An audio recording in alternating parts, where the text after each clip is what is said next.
back to our Academy 101 series of this coverage of Siege of Couracent.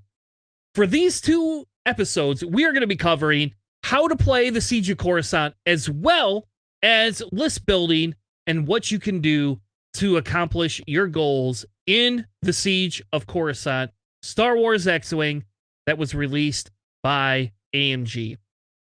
We will have 2 episodes where we cover both list building as well as strategy between how to play the scenario and kind of what goes into it.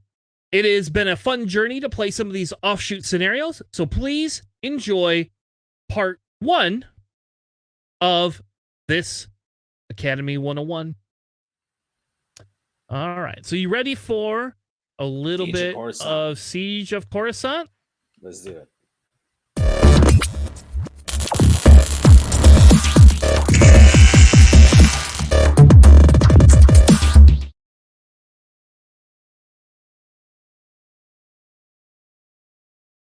For Academy 101 segment tonight, we wanted to do a Siege of Couracent discussion and kind of rules review and all of that fancy jazz. So that's kind of what I have up here. Siege of Couracent, if you didn't know, is an expansion that the AMG team put together, and it's in a thematic expansions. We got Battle of Yavin, a couple of weeks before, and now we have the Siege of Couracent, and this is kind of like going to be a theme. They're going to have a resistance one. We have no idea what they're going to do with Scum, though, and they have not announced a Scum one yet, I don't think. They did. It's a Mandalore pack, actually. It's a Salt of Mandalore or something like that, I believe. But yeah, they did announce that. When did they announce it? How did I miss that? That was the mini extravaganza. That's when they also mentioned the Battle Exegol. That's going to be a scenario pack, as well as Siege of Couracent. They did announce that. That should be probably for the next mini extravaganza next year. Awesome. Well, either which way, I have not played either of the scenarios because we've been prepping. And after this week, once we're done, if nobody in my locals want to do it, then I'm going to sit home and play X-Wing on tabletop. Yeah. And we're going to play one of the things and we'll stream it. I don't care. Yeah. So Siege of Couracent, the Confederacy of Independent Systems has launched a massive assault on the Republic capital of Coruscant. As part of their plot, Grievous has captured Palpatine and is holding him hostage aboard the Invisible Hand. Republic forces have been deployed to fight off attackers, and Jedi starfighters are moving in to attempt a rescue on the Chancellor. And I feel like we need that guy that does the Clone Wars overlays to do it. Like that's narrator. What AMG should have done. Is they should have invested in that and paid somebody to do that. Like I could just hear it in my head now. That's great. I love that guy. I also thought for a hot second, I thought you said the Cork Federacy for a second. No, that would have been funny though. The Cork Federacy. So essentially, it's going to be. This is we're assaulting the Invisible Hand is what the Republic is doing to try to get Palpatine back. So JJ, why don't you tell us a little bit about the squad building? Yeah, so this narrative scenario is designed and balanced around the standard loadout cards included in the battle pack. If both players agree, squads may include other ships and upgrades. The scenario squad building rules are as followed. The Separatist player builds a squad totaling up to 25 squad points. The Republic player builds a squad totaling up to 20 squad points. Additionally, they set aside 2 standard loadout ship cards with the Siege of Couracent subtitle and the Grand Republic faction, along with miniatures for each. These ships are part of the squad but have no squad point cost and do not count towards the number of ships allowed in the squad. During setup, the 2 set-aside ships are placed in reserves. Each squad may contain between 3 and 8 ships. Yeah, so that seems pretty good, right? Like, that seems like it's different. It's different than the other one. We were able to build more ships in the other one. Mm-hmm. This one, they only let Separatists build to 25, but the Republic can put extra ships that have standard loadout in there. So essentially, you can build your 20-point Republic list and then set aside Annie and Obi in the Adas, as long as they're the Siege of Couracent standard legal ones. or I'm sorry, standardized loadout ones. Yeah, so that seems pretty good, right? Like that seems pretty cool. So essentially, you're gonna have the most expensive Siege of Coruscant ships were 5 points, right? Or Yeah, four which is Anakin. points? Anakin is Anakin, 5. Yeah. right? So you could put your Adas in there, and essentially you could almost have a 30-point squad. 29 if you're going for the maximum amount. Yeah. Isn't there two 5-point Adas or no? Only one. No, because Obi is 4, and so Okay. is Shakti. All right, so there you go. So 29 points. So that's still pretty good. You're actually getting 4 more points than your counterparts are. So then they have deployment, right? So obviously we have the Separatist side and the Republic side. And in the corner, the very corner, is the invisible hand ship. So they're forcing you to come in here and get the ship. So now think about it. How are we going to get all these Separatist ships to just stay around here? Like, they don't have any rocks. Where's my obstacles? I can't sit around. Well, if we go down to the scenario setup, we can actually take a look at the setup here. So the player area is on a standard 3x3 map. You get 4 debris clouds that you can place on the battlefield there. And then we place the invisible hand token on the board as shown on there.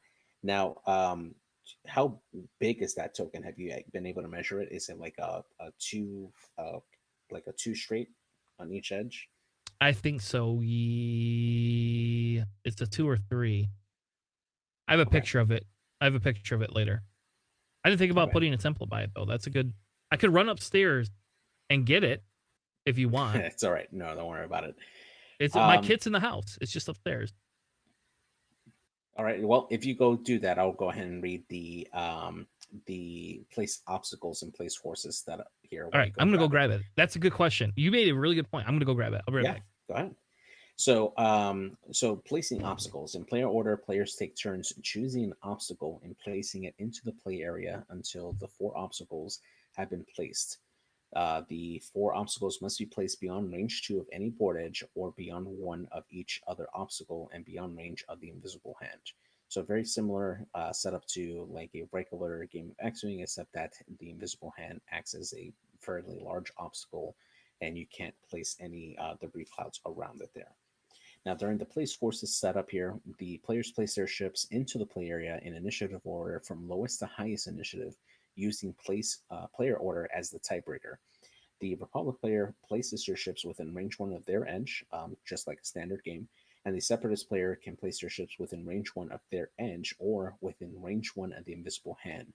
The Separatist ships that are equipped with the landing struts, grappling struts, or the struts override or strut lock override may be placed overlapping an obstacle anywhere in the play area. If they are placed this way, they are equipped with the landing struts or grappling struts flipped, so they upgrade on the open side. So that means that if you do end up running a list with the customized vultures or hyenas that have the struts, you can actually deploy them on those debris clouds that you placed on the board. So you can actually, as the Separatist player, have a little bit of an advantage by deploying those ships in an area where you want. If you're worried about the Republic player coming in on the flank, you can place that debris cloud with those struts, those strutted droids on those debris clouds, so that way they can come in and attack sooner rather than later for those incoming Republic ships in there. So that is definitely an option for how do you set up those forces there. Now, the victory condition for this one, the Republic player wins immediately if they successfully complete a rescue mission, which we'll go over in a bit. And the Separatist player wins immediately if all the Republic ships with a force charge have been destroyed. So it doesn't count if you kill all the clones. It just matters if you take out the force players or the force pilots in this particular scenario. And at the end of the 12th round, the Separatist player wins if the Republic had still not boarded the invisible hand. And hence, that's exactly why list building is huge for Republic in this one. Yeah, because if you only put one force user in there, you're out of luck. Yeah, not gonna have a good day. Yeah. So this is the size That it Oh wow, is. that's huge. Yep. That's a 2 straight. Wow, so it's a 3? It's not quite a 3, but pretty close. Just under a 3 straight. Okay. And is it Yep. the same size on all sides? Yes. Oh wow. Wow. That's I pretty guess big. I see. It's a little bit different. One is a little bit longer. The length of the ship is a little bit longer, Okay. unless that's a misprint. But pretty cool though.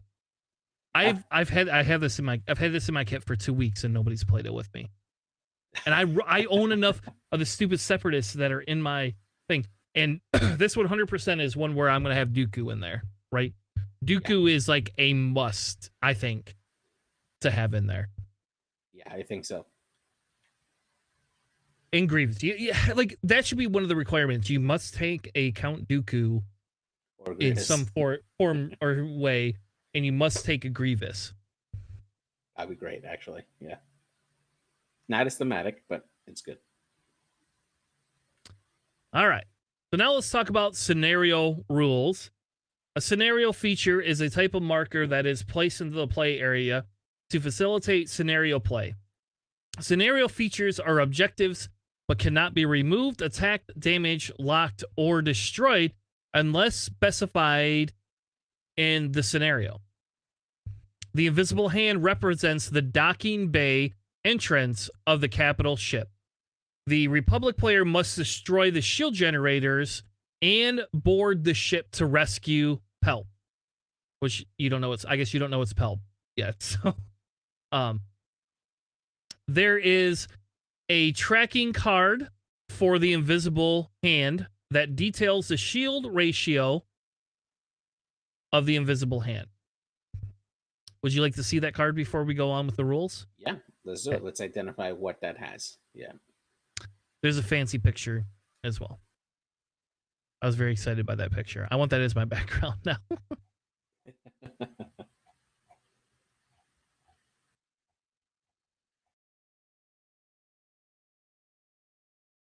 Here it is. Hangar Bay, the invisible hand. 15 shields and no agility. During the end phase, if the scenario feature has any active shields, recover 1 inactive shield. Like, so it regenerates. This is like Epic, by the way. This is what happens in Epic, just so you know. While you defend, if you have no ion tokens, add 1 evade result during the neutralize step. During the end phase, remove all ion tokens from this card. So the Republic is incentivized to ionize the poop out of the ship. And not only if you ionize that, like let's say an ion bomb, right? You ionize this thing, that's 3 ion tokens. Then you're going to give ion tokens to all the droids, so next turn they can't take calculates. Pretty freaking good to me. Yeah, I think ion bombs is definitely a very, very good upgrade for this this scenario. Yeah. And why do you think Click and all these other ones have the ion instead of the Besh, right? You know, it's to be able to say, I'm going to spend these and do all the damage. This has no agility, right? So you're going to roll 2 dice. You have the 2 dice. You'll be able to ionize the stupid thing with a crit, right? And then it gets 1 evade minimum. You're still taking an ion token. Then the next turn it doesn't get any evade tokens. I don't know. I'm excited. Sorry, I'm very excited by this core feature. As I understand it, right, the turn that it gets the ion, it can't use that ability, right, to essentially have that auto evade. Yeah. But at the end phase, it loses all ion tokens. Yes. Okay. Yeah. So if you drop 1 ion bomb, ionize it, the whole turn it has no evade. But then next turn it gets an evade back. So essentially, if you're shooting 3 dice into it, you're getting, you know, your one of those is automatically canceled. You know, it would be really good on this particular scenario as well. Aura Sing. No, actually, no, you can't because it has to be two enemies. So never mind. Yeah, Disregard. that does not work. No, no, no, no, JJ. No, no, no. I was thinking if I there was know. like a Plo Koon version that you can like swap out tokens for other Stop. people. Stop. That's horrible. Actually, if you We can don't want ionize that. yourself and then use, no, never mind. No. Oh gosh. All right. So the rescue mission. While the invisible hand has no shield, the Republic player may attempt a rescue mission. After fully executing a maneuver, if a Republic player with force charge is overlapping it and it is not stressed, it may gain one disarm token to gain a rescue token. At the end of the end phase, remove all rescue tokens from ships. Rescue tokens cannot be removed or transferred by any other game mechanic. At the start of the end phase, if there are two ships with rescue tokens overlapping the invisible hand, the Republic player wins. At the start of the end phase, if a Republic player with a rescue token is overlapping the invisible hand, the Republic player rolls 3 attack dice. If any of the if there are any crit results, the Republic player wins the game.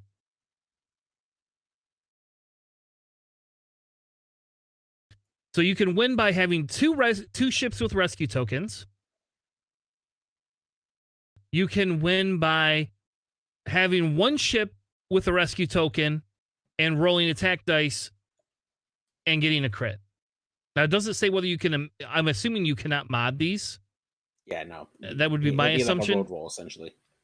Yeah, like I think people are going to try to use that like that droid on a ship to do it, but I don't think you can. Yeah, absolutely.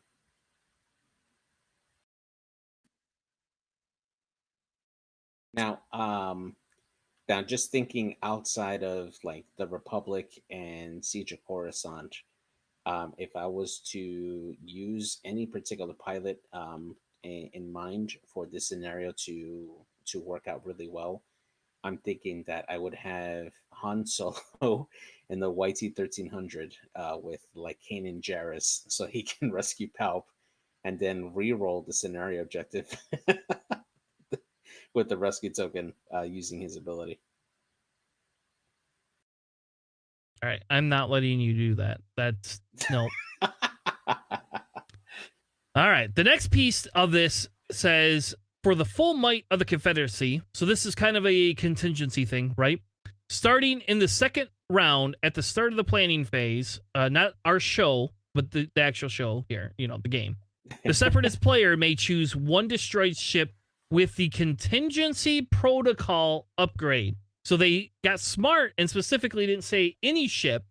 It's the one with a contingency protocol on it. So it's an SOC ship, which is okay because I get my 404 back, baby.